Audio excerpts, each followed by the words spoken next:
Morning, Brad Hettinger here. We have a Chrysler 300 2011 in this morning. It has a Ripp Supercharger kit on it. This is going to be a little bit of a new one for me. I've done a couple Mopars with HP tuners, which is what we're tuning this one with today.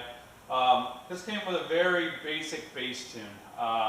What I'm kind of trying to show here with this one is a lot of times you can buy a kit, whether it's a supercharger kit, turbo kit, maybe a kit with a bunch of bolt-ons for your vehicle. And with those kits, you know, sometimes you get a flashing handheld. You know, you'll get a SCT, or if you buy an HP Tuners kit, they'll give you a data file to flash in. You know, Diablo Sport, any of those companies that are out there that will make a handheld or a flashing apparatus that they can send you a base file as a customer and say, here you go, this is good for the street, go have fun. Well, today, what we're doing is we're modifying that tune. You know, this it's actually pretty close coming out of the box, but you know, what I'll show in a little bit here is the difference that we're making in the mid-range to the upper high RPMs. You know, a lot of people will be like, oh, how much power did it make, or what's it do? With our dyno, there's a couple different things that I look at that's kind of important. One of those things being, what's the average power? Okay, I want to know from, if I start to sample at 2,000 RPMs and we shut off at 6,500, what's the average amount of power I made in that power band? You know, the power band might not come on to 3,500 RPMs, and that's where I'll sample later. And I'll start a 3,000 sample instead of a 2,000 sample. With this one's a little tricky. It's an automatic car. It's got the slapstick in it, but I can't full throttle it out of the box. I'm starting to sample at 3,000 RPMs, and I got to start at 3 and kind of feather in, and once I pass 4,000 RPMs, I can get it the rest of the way.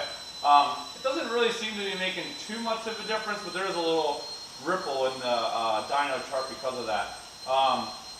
You know, I've already been doing a little bit of tuning on it this morning. It came in, and I think it made like 360, something like that, somewhere around there. I've been doing a little bit of adjustments to it to get it closer. One of the other concerns that the guy has is when it's running, like going down the highway, it has a little bit of a hiccup to it. That hiccup is a combination of different things. What I'm going to do is once I do some power pulls, I'm going to reposition the camera so I can talk to you while I'm inside the car, and we're going to do some of the load testing drivability on this as we're going, and you guys can kind of see what I got going on there. So sit back and just watch me run on the dyno.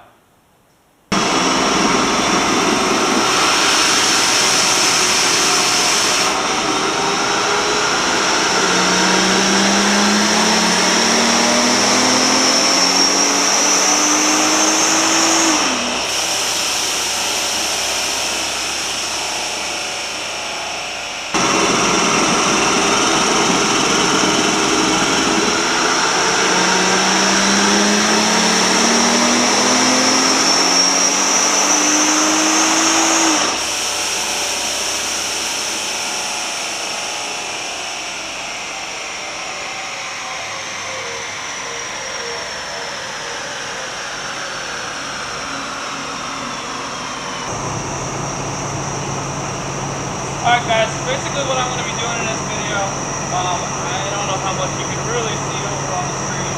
So I got the HP Tuner scanner set up over there, and we're going to be showing basically what I do with the load-based testing. This is mainly for drivability. A lot of tuners will go out and, like I have said in the past, they'll just do power pulls. They're not looking at anything else in the VE table. So what we're going to look at here is I'm going to do load-based testing at 3, 4, 5,000 RPMs. You know, we'll do some cruise tuning as well. Kind of just the basics of what's going on. I got my handy Dynocom handheld controller here. What I'm able to do is when I have it in our screen, I can come in and change my load. Probably can't really see this.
thermostat for the heating table. I did some adjustments earlier as we were doing the dyno tuning. I'm pretty happy with where it's at.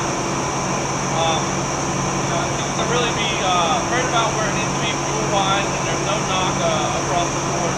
So pretty happy with it. Biggest problem really is keeping it cool. It's about 230 degrees right now, cooling temperature. He only has a 203 degree thermostat in it, so kind of limited a little bit with